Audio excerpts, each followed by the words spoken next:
previous video to this, we constructed a small test job and toolpaths for a CNC machine. A CNC router, in this case a 6040. It really doesn't matter about the size of the machine, providing it's large enough to take the piece of work.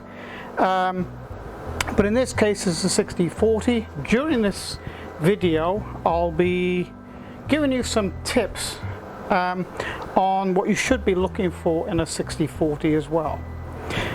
Okay, so now we're going to start to set up the CNC router to machine this job. So we're going to start off by positioning the work on the bed. Okay, so what I normally do to position a piece of work and to find the 0 point of the work, that's the start or the orientation start then of the piece of work, of the job. Well, it's actually, if you remember, in Fusion 360 we had the orientation in the center of the work. So everything started from the center of the work because it's only just a pocket. And we did say that the material size was 100mm by 100mm, 4 inches by 4 inches. But it really doesn't matter the size of the material. I've just marked the center on this piece of material because it's only a test piece. So we're going to position this on the table and clamp it down, and we're going to use a fairly pointy tool to find the center of the material. Fairly accurate, within, you know, sort of a half a millimeter is fine when you're dealing with wood. As we're on the subject of tools and pointy tools, this is a tapered ball mill. Now I'll show you another one of those. I've got one here. So that's a tapered ball mill. Okay, it's about 1.25 inches long. Okay, and it's a 2mm ball on the end. Okay, I recommend these cutters. They don't tend to flex very much, which is what you want, and they do a very good cut. So that's one tool I would recommend. And this has a 1/4 inch shank. Okay, now that's very important. Now if you buy a CNC router with a 1.5 kilowatt router, the largest size shank tool you're going to get in it is 6mm. I would advise you, for the extra $100 or whatever it's going to cost, you're looking at just about $100 extra normally, for an upgrade to a 2.2 kilowatt. That's what this is. Now 2.2 kilowatt will take a shank of 13mm, half an inch. So that means your tool library then that you can use in your router greatly expands. For example, you know, we're going to be using this tool. This is a 1/4 inch 2-flute end mill, pretty standard end mill.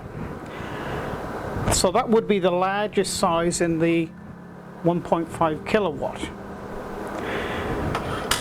So you're limited to something between, this is an engraving tool, very sharp tool, it's an engraving tool, and this is 1/8 of an inch shank. So that would be about the smallest tool that you're going to get in to this. So if you upgrade to a 2.2 kilowatt, you can fit in there anything from 1/8 of an inch to half an inch shank. So that means, you know, like this is a 8mm extended 3-flute cutter. Very good cutters they are.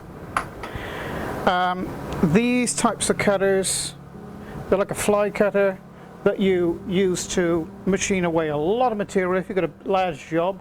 You can go in with a roughing cut and machine a lot of material away with these type cutters. All right, if you can imagine, if you had, you know, a cutter surface area of that size, which is an inch, on the end of a shank that size, you'd have to be very careful taking your cuts very slowly. You'd have to be very particular, and you wouldn't be able to go more than about an eighth, well, probably a 1/16 of an inch deep only, because it'd snap it off like a carrot. These are normally made of tool steel. Although tool steel is very tough, they're very brittle, and they will only take so much flex before they'll just ping, snap straight off. So, and I would recommend you get a tool like this. This is 1 inch or 25 millimeter facing cutter, normal standard router cutter, or one like this. Now this one is a 19 millimeter or 3/4 inch ball cutter. Okay, I use that one quite a bit too. I recommend that one. That's a V-bit carving tool. Okay, one of those. That's a smaller ball mill. This one is, let me see, I think that was about 5/8. What am I talking about, 5/8? No? 3/8. I got a measuring tool here, I'll measure it. Tell a fib, that's 1/2 inch. 13 mil. Same for that one. Highly recommend that. 3 flute, because that one you can cut timber or you can cut aluminium with. Okay, 3 flute, extended mill.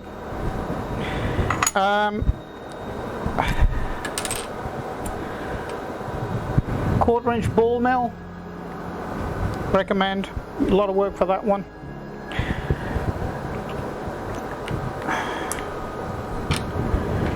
And for a finishing tool, you could either buy one of these, which is a tapered 2 millimeter, or you can buy these very small 2 millimeter 1 flute cutters.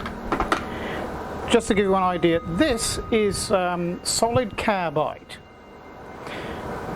Expensive tool. That particular tool is going to cost you about $60. These cutters, for a set of 10 on eBay, you're going to pay about $12, maybe $2 delivery. So it's, you know, and but these will bust very easily. These won't bust so easily, and being solid carbide, this will stay sharp a long time. So that's a rundown of some of the tools that you probably should be looking at. You can buy all of these on eBay if you're prepared to wait. Other than that, your normal tool stockists will sell you these. Okay, so what we're going to do now is line our piece of work up and set up our 0, 0 position. In other words, tell the machine where the X and Y point is on this material. Then we're going to swap this tool out, put the 6 mil end mill in, and find out the Z. Okay, and we've got an automatic Z tool for that. Okay, what I normally do is I actually use the T-slot ways to give me a bit of a guide. I know this is straight, so I just line it up there carefully. Put the clamp there, support the clamp the other side. Now this clamp should be either flat or pointing down, never pointing up. Okay, so I use the same size material here as here. and keep it nice and even. And just, that's all it needs. That end, and the same this end.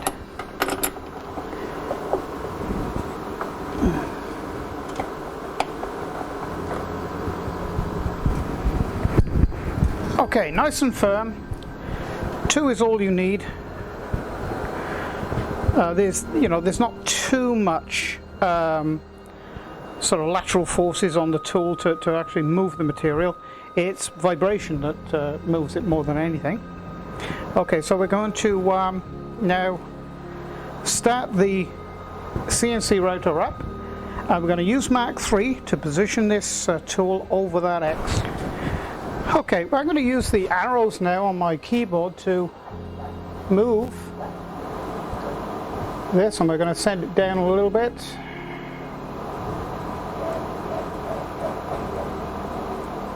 Close to the material, and then just jog it very, very slightly. Oop, too much. That's okay for the X. Now the Y. That's pretty good there. So I'll just show you what I'm going to do now in Mach 3. So I'll zoom in slightly for that.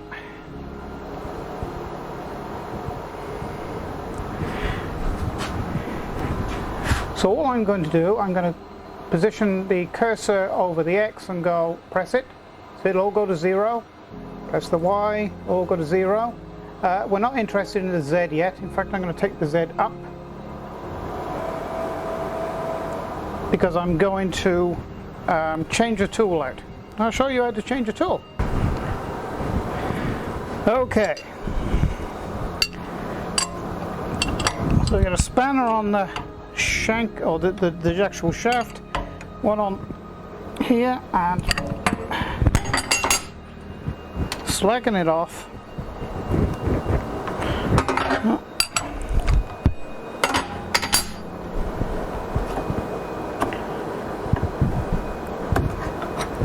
Just about got that one out. So that's the tapered ball mill.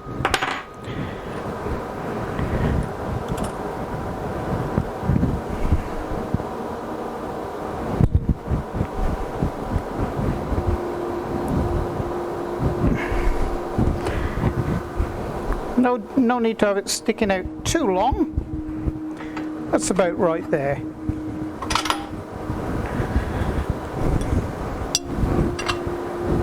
Now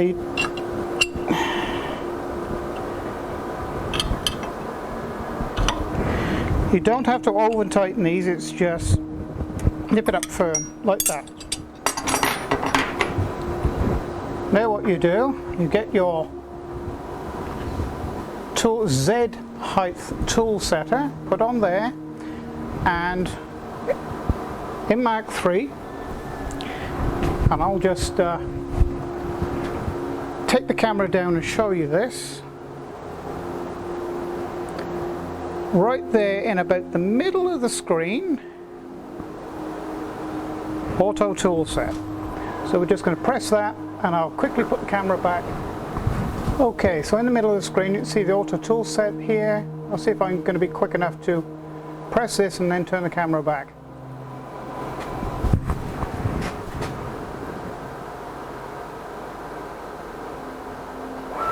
There we go. And it's auto tool setted. I think I'd say better than that. And it's set the correct height for the material. Okay, that 29 millimeters there is made up of the height of this plus the 9 millimeters that we set in Fusion 360. So if you remember when we did the program and in the settings, when we chose the tool, the settings for the offset of the tool above the material was 9 millimeters. Well, this tool setting device is 20 millimeters, which is set into Mach 3. So Mach 3 has come down, touched off on this, and added the 2 up and displayed the 2. So Mach 3 knows exactly how far it is off this material. So now we have the X, Y and Z set. There's one little job we've got to do. We've got to reconfigure Mach 3. Now when I say reconfigure Mach 3, I meant actually regen. So it regens all the tool paths just like that. So in other words, Mach 3 checks itself to make sure that everything is correct within the program to do this cut. So now we're going to do the cut.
And there's our pocket in our piece of work.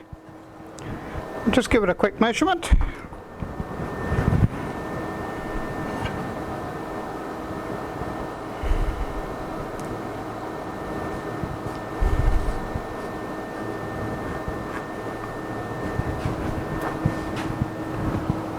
Can you read that? 49.9. Well, actually, it's just gone to 50. There you go. So that is exactly 50 millimeters, which is around about 2 inches. So there you go. Beautiful, clean cut. No vibration marks, no tool chatter, and you'd see tool chatter on this surface here. It's absolutely beautiful, clean cut. This will just come off with a bit of emery, bit of paper, clean up really well.